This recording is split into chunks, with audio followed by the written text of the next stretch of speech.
Assalamualaikum warahmatullahi wabarakatuh. Alhamdulillah, hari ini kita akan sambungkan pembelajaran kita kepada mata pelajaran Al-Quran Kefahaman. Bagi Al-Quran Kefahaman hari ini, kita akan memahami surah Al-Ma'un. Sebelum kita memahami dengan lebih lanjut tentang surah Al-Ma'un, jom sama-sama kita membaca dahulu surah Al-Ma'un.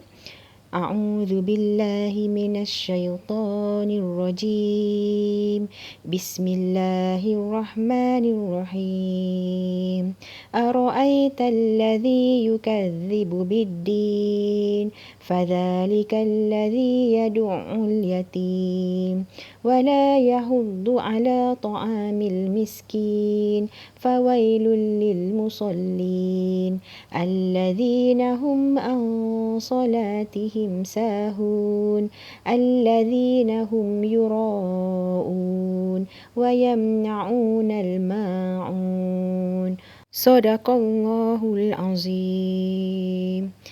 Baiklah, sekarang kita akan memahami surah Al-Ma'un bagi mengetahui setiap makna bagi ayat-ayat surah Al-Ma'un.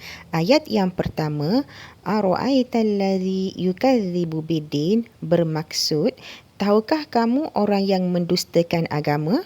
Ayat yang kedua, Fadzalikal ladzi yad'ul yatim, bermaksud, itulah orang yang mengherdik anak yatim.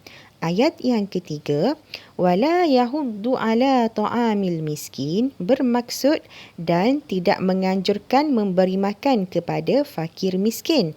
Ayat yang keempat, fawailul lil musallin, yang bermaksud maka celakalah bagi orang-orang yang solat. Ayat yang kelima, allazina hum an salatihim sahun, yang bermaksud iaitu orang-orang yang lalai akan solatnya.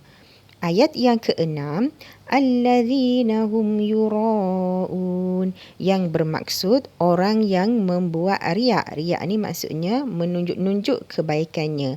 Maknanya dia niat dalam hati dia buat kebaikan hanyalah untuk tunjuk kepada orang ramai bahawa dia ni berbuat baik. Maksudnya dia tidak ikhlas bila berbuat kebaikan. Ayat yang ketujuh, wayamna'unal ma'un, yang bermaksud dan enggan dan tidak mahu menolong dengan barang yang berguna. Jadi, maksud keseluruhan bagi surah Al-Ma'un adalah, tahukah kamu orang yang mendustakan agama, iaitu orang yang mengherdik anak yatim dan tidak menganjurkan memberi makan kepada fakir-fakir miskin. Maka celakalah bagi orang-orang yang solat, iaitu orang-orang yang lalai dari solatnya, orang yang berbuat riak dan orang yang tidak menolong dengan barang yang berguna. Tema surah Al-Ma'un. Tema surah Al-Ma'un adalah memberi pertolongan. Maksudnya di sini adalah memberi pertolongan kepada fakir-fakir miskin, anak-anak yatim serta orang-orang yang memerlukan.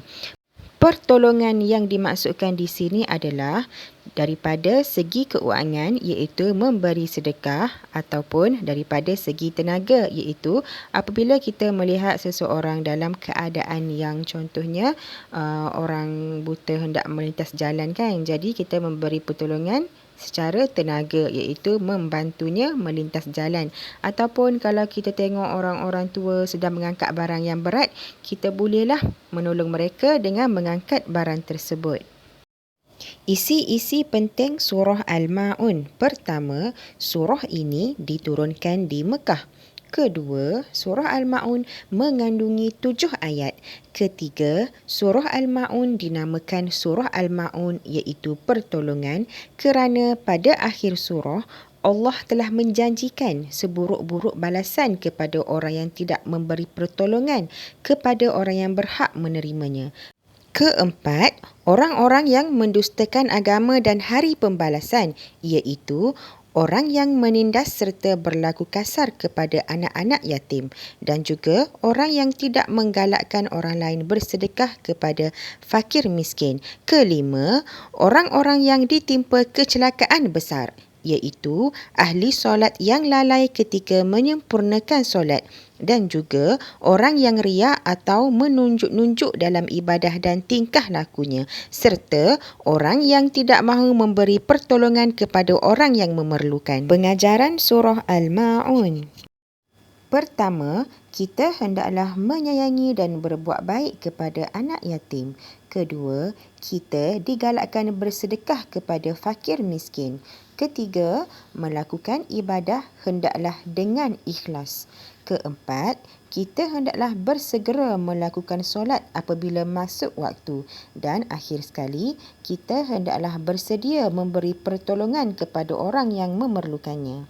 Alhamdulillah, maka setakat ini sahaja pembelajaran pada hari ini. Ustazah harap awak semua dapat memahami pembelajaran pada hari ini. Baiklah, Assalamualaikum warahmatullahi wabarakatuh.